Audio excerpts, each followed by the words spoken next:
You didn't just end one life. You effectively ended 5 lives, including your own.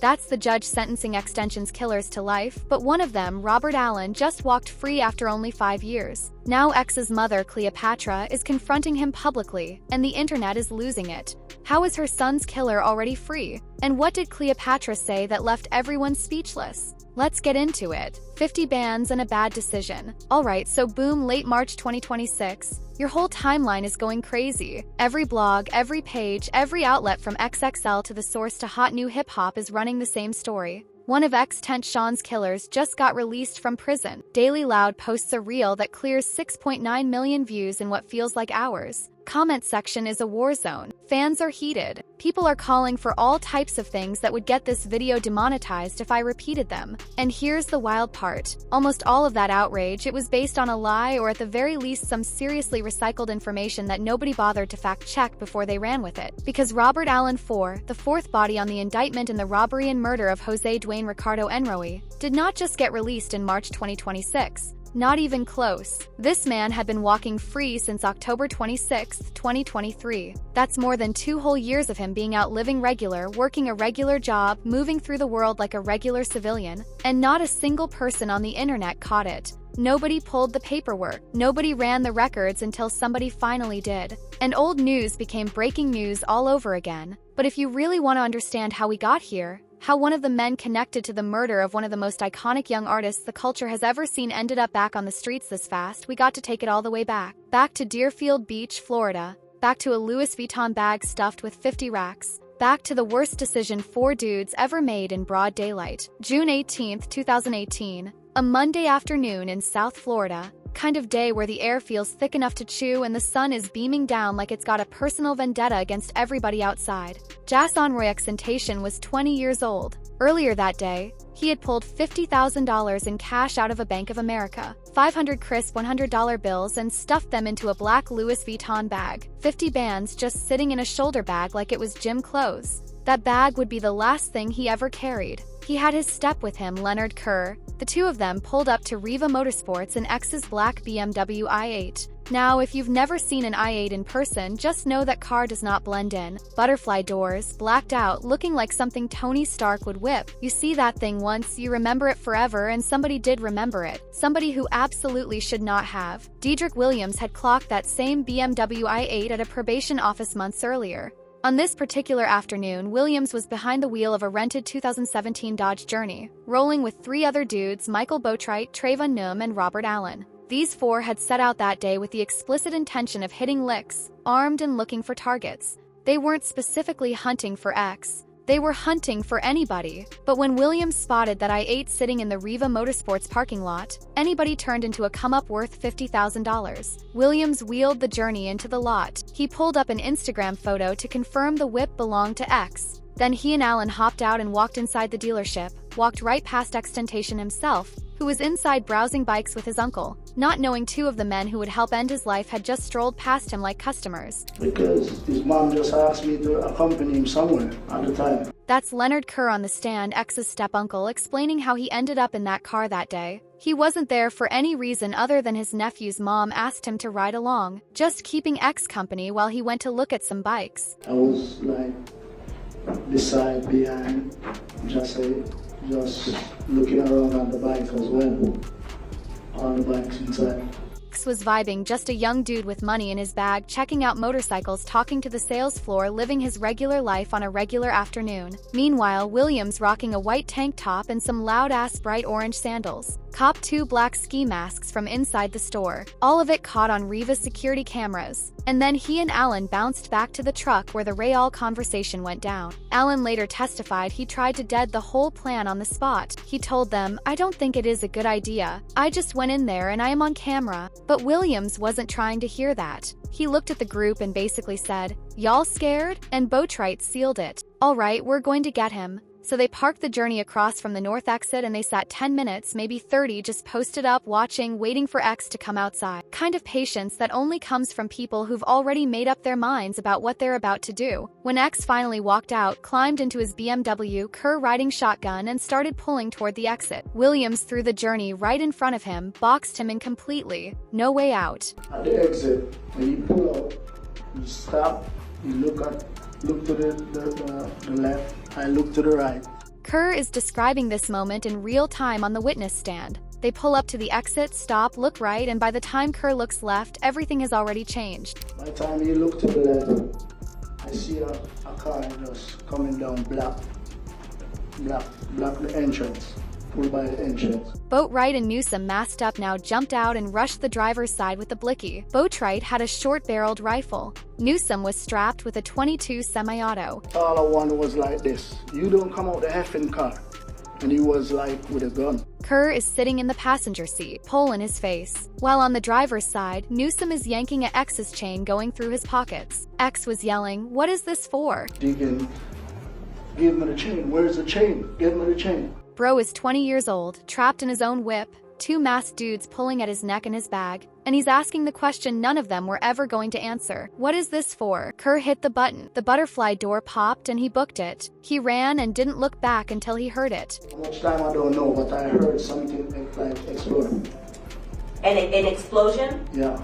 The lick was done. The bag was gone. There was no reason to shoot, but Boatwright stepped back, looked X in the eyes and squeezed anyway. Two shots hit X in the neck at a downward angle, clipped his left lung, grazed his aorta. They rushed him to Broward Health North. He was pronounced dead at 4:51 p.m. 20 years old. Toxicology came back clean. No drugs, no alcohol. He was just out living life. And now he was gone. That same evening, the four of them were back at Boatwright's crib, splitting the bread and flashing it for the gram. Williams literally made a video of himself dancing on a bed, throwing the cash in the air. They divided it up, 15 racks each for Boatwright, Newsome, and Williams. Allen got $5,000 because, as he later told the court, he wasn't really participating in the actual robbery. $5,000. That's what Allen's involvement in the murder of one of the biggest artists in hip-hop was worth. A used Honda Civic's worth of blood money. And it would cost him everything or almost everything depending on who you ask. The snitch, the smirk, and the sentence. It didn't take long for the whole operation to unravel. Dedrick Williams got knocked first June 20th, just 2 days after the murder. Bro was still wearing those same orange sandals. Surveillance from inside Riva had his face, his tats, his whole fit on camera. Cell phone pings traced the journey's route through Deerfield Beach. DNA came back on the masks. By summer's end, all four were sitting in Broward County Jail, staring down first-degree murder charges, and the streets were buzzing about who was going to crack first. The answer came fast. Robert Allen was picked up on July 26, 2018 at his sister's spot out in Dodge County, Georgia. And while Boatwright was in there mugging for the cameras and Williams was playing tough, Allen was in the back room with detectives telling them everything. Within hours, he gave up names, details, the play-by-play, the whole nine. He later admitted on the stand that some of his early statements weren't 100% straight. He tried to downplay his own role at first, but the core of what he said never changed. From jump, Robert Allen knew exactly what he was doing. He was going to be the one who made it home. On August 12, 2022, after roughly 4 years of sitting in pretrial detention, just marinating in a cell, Allen CPPED a plea guilty to second-degree murder and armed robbery. The first-degree charge got dropped. In return, he agreed to take the stand and tell the world everything. And in February of 2023, that's exactly what he did. 4 days of testimony, breaking down every detail of the lick from the moment Williams spotted the I-8 to the moment Boatwright decided 50 bands wasn't enough and started squeezing. Defense attorneys went at his neck on cross. They painted him as a liar, said he was fabricating the whole story to dodge a life bid. But here's the thing about Allen's testimony. The surveillance footage, the cell phone data, the DNA on the masks, and the photos of these dudes literally posing with the stolen cash all backed up what he was saying. On March 20th, 2023, the jury came back with the verdict. Guilty. All counts. Boatwright, Williams, and Newsome cooked. And that's when Michael Boatwright showed the world he had absolutely zero remorse in his body. As the verdicts were being read out loud with XXXTentacion's mother, Cleopatra Bernard, sitting right there in the courtroom, Boatwright turned toward the cameras, smirked, and blew a kiss. Dead serious. This man just got hit with a first-degree murder conviction, and his response was to cheese at the victim's mom and blow her a kiss like he was at prom. The audacity was unreal, and apparently it wasn't even a one-time thing. Cleopatra later told TMZ that Boatwright had been blowing kisses at her throughout the entire trial, just trolling her from the defendant's table for weeks. Then came sentencing day, April 6, 2023. Judge Michael Hewson addressed each one of them individually, and the words this man chose absolutely surgical. Mr. Williams, you are the perfect example of why we have a law of principles in this state. The judge laid it out plain. Without Williams, none of it happens. He spotted the car. He bought the masks. He blocked the exit. He was the architect. You should understand that while you were dancing on that bed, throwing down those bills, you weren't throwing money down on the floor. And the judge hit Williams with the bar of the century, something that should be taught in courtrooms forever. You should think of that as you tossing down the days, weeks, and months of your life just like that. Like so many pieces of paper. Every bill Williams threw in that video, every hundred he flipped in the air while celebrating was a day of his life he would never get back. The judge literally told him he was dancing on his own grave. And then he turned to Boatwright. Mr. Boatwright, you turned a robbery into a murder. And on that day, when you stood there and fired that weapon, the judge paused, letting it sit, and then he finished it. You didn't just end one life. You effectively ended 5 lives, including your own. 5 lives.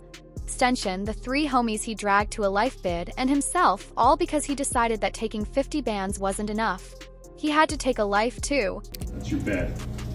And next to it is a stainless steel sink and a stainless steel toilet. That's the furniture that you have in that cell. A steel slab welded to a wall. That's the crib now. No drip, no whip, no flex, just concrete, fluorescent lights, and a toilet 2 feet from where you sleep every single night until they carry you out.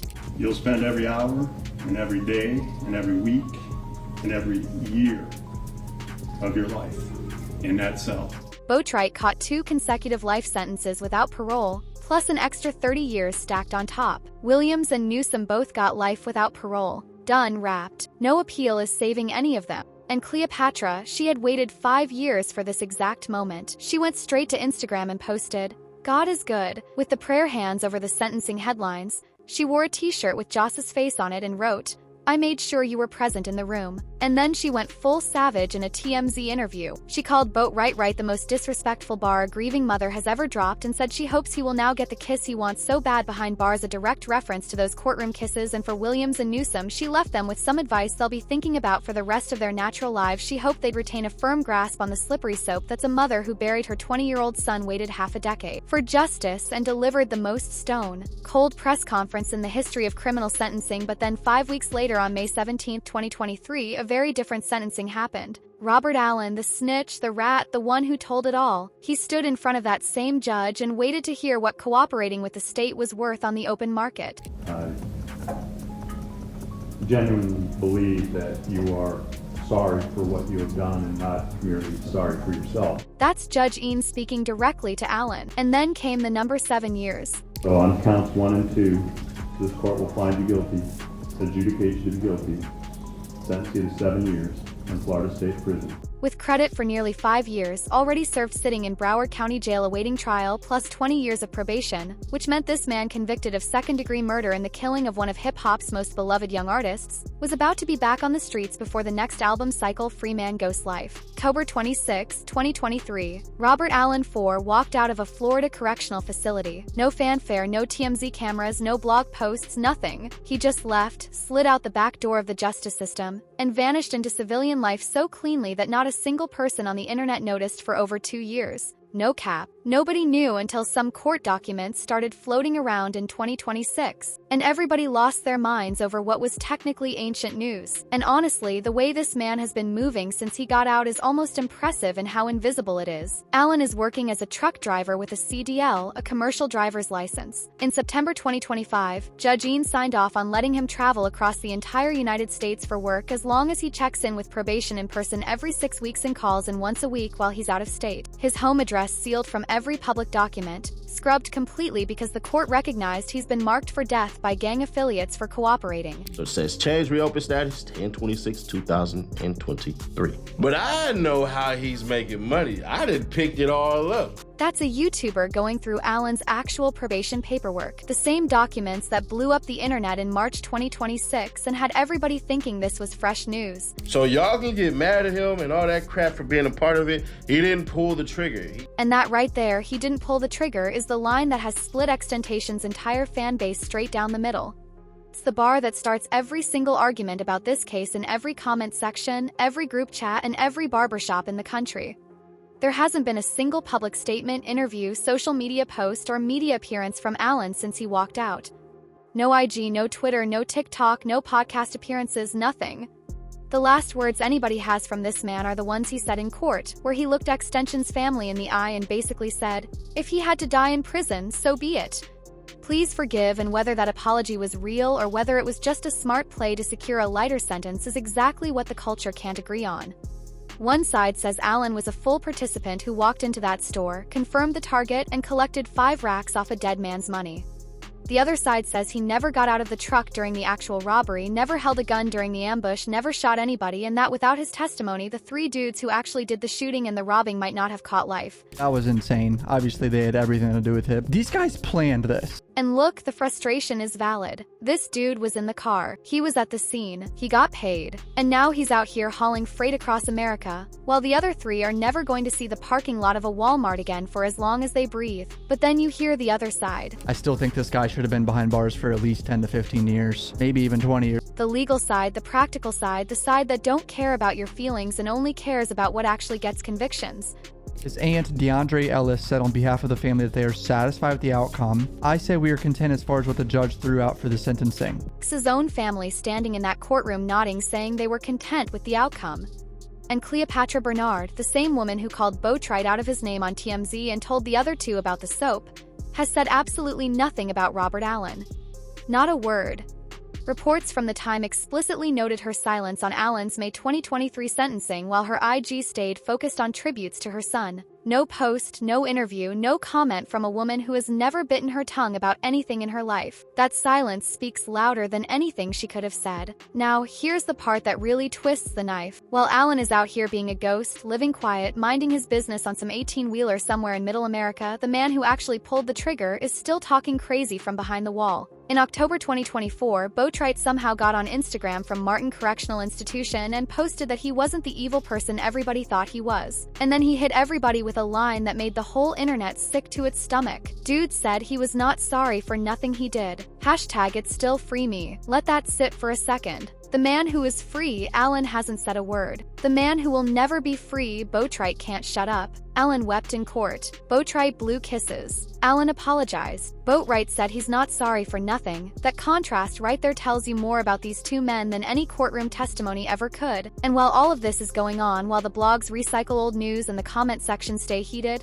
and the debate rages on about snitching injustice and what's fair and what isn't, there's a little boy in South Florida who just started the 1st grade. Gumaroy was born January 26, 2019, 7 months after his father was murdered. He's being raised by his mom, Genesis Sanchez, and his grandmother, Cleopatra Bernard, in a cooperative arrangement that came together after a custody dispute was settled privately in 2020. He started 1st grade in August 2025. Everybody who sees recent pictures of him says the same thing. That boy is the spitting image of his father. And in 2025, a content creator named Brandon Sloan ran into Gikumi at a Target, just a random encounter, and asked the little boy about his dad. And Gikumi, 7 years old, said, "I love him. My dad went to a hospital. He didn't never make it." That's it. That's the whole thing.